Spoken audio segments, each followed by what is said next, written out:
Ce samedi va se tenir à l'Hôtel de Ville la nuit de la démocratie participative, exercice de communication tendant à montrer que l'exécutif municipal écoute ses administrés. C'est un peu en fait comme la Journée mondiale de l'environnement, on consacre une journée par an à prendre conscience des enjeux et le reste de l'année, on en piétine les principes élémentaires. L'ouverture de la salle de shoot est le parfait exemple de la manière dont vous piétinez la concertation lorsqu'il est question de sujets qui touchent vraiment les Parisiens. Vous leur demandez leur avis pour savoir s'ils veulent un pied de tomate en bas de leur immeuble, mais vous restez muets quand vous imposez une salle de shoot au cœur de leur quartier. La délibération qui nous est ici soumise est le premier texte officiel à préciser l'adresse de la future salle de shoot. Contrairement à ce que vous prétendez, il n'y a eu aucune concertation préalable. Seule l'association Gaïa, à vrai dire, visiblement plus courageuse, a échangé avec les riverains au cours d'une réunion en mars dernier. Et alors que la subvention relative aux travaux d'aménagement de la salle n'est débattue qu'aujourd'hui et qu'une réunion d'information est enfin organisée en mairie du 10e le 12 avril, le permis de construire est déjà affiché depuis la semaine dernière. Tout serait donc déjà bouclé, décidé, le tout évidemment dans le dos des riverains. Je le rappelle ici solennellement, notre groupe s'opposera au principe même de la salle de shoot pour les raisons qu'exposera mon collègue Philippe Goujon. Je crois que personne ne pourra mettre en doute la détermination qui est la nôtre sur ce sujet.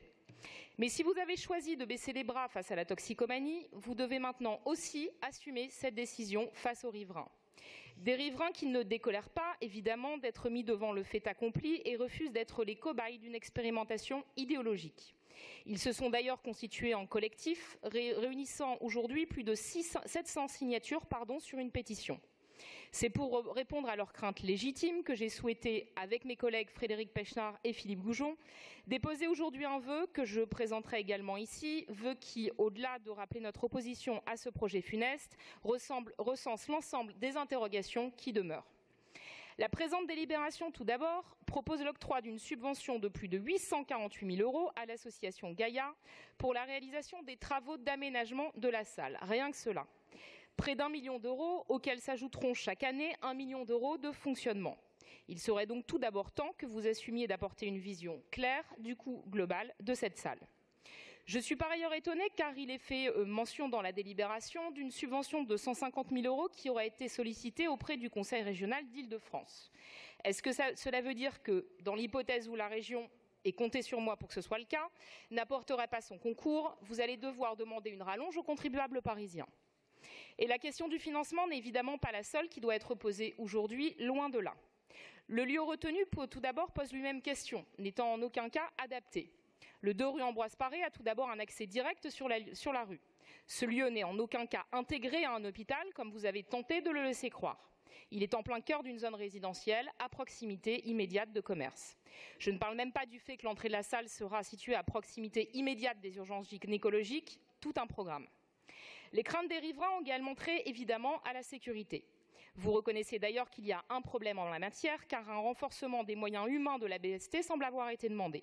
Et pour cause, la BST est déjà pleinement mobilisée et il est illusoire de prétendre qu'à l'heure où nos forces de police sont extrêmement sollicitées en raison de la menace terroriste, une sécurisation réelle et pérenne de la zone puisse être assurée. Sans compter qu'aux alentours de cette salle, le trafic de drogue se fera en toute impunité afin de ne pas, entre guillemets, stresser les utilisateurs de la salle de shoot. Qu'est-il donc prévu pour que le quartier Ambroise Paré ne devienne pas une zone de deal à ciel ouvert? Qu'en est-il également de la gestion des entrées et des sorties, monsieur le maire? Alors que la fréquentation de plusieurs centaines de toxicomanes par jour est évoquée, une fois que le toxicomane aura pris sa dose et sortira de la salle, allez-vous le laisser divaguer tranquillement dans les rues du quartier? Et en dehors des heures d'ouverture de la salle, puisque celle-ci ne pourra être ouverte au maximum que 7 heures par jour, les toxicomanes, souvent désorientés, voire violents, viendront frapper à la porte d'un service incapable de répondre à leurs demandes. Là encore, qu'avez-vous prévu pour éviter cela? Pour terminer, vendredi dernier est paru l'arrêté concernant le cahier des charges de l'expérimentation. Un arrêté qui, là encore, ne fait aucune place aux riverains, puisque dans la partie relative au choix du lieu d'implantation, le voisinage demeure le grand absent. Un arrêté qui pose lui aussi plus de questions qu'il n'en résout. Ainsi, pour ne donner que cet exemple, le cas de la gestion des toxicomanes après leur ingestion n'est pas traité. Ils seront simplement invités à attendre un peu dans la salle de repos. Excusez-moi, mais c'est quand même un peu léger. Monsieur le maire, il est donc encore temps de revenir sur ce projet.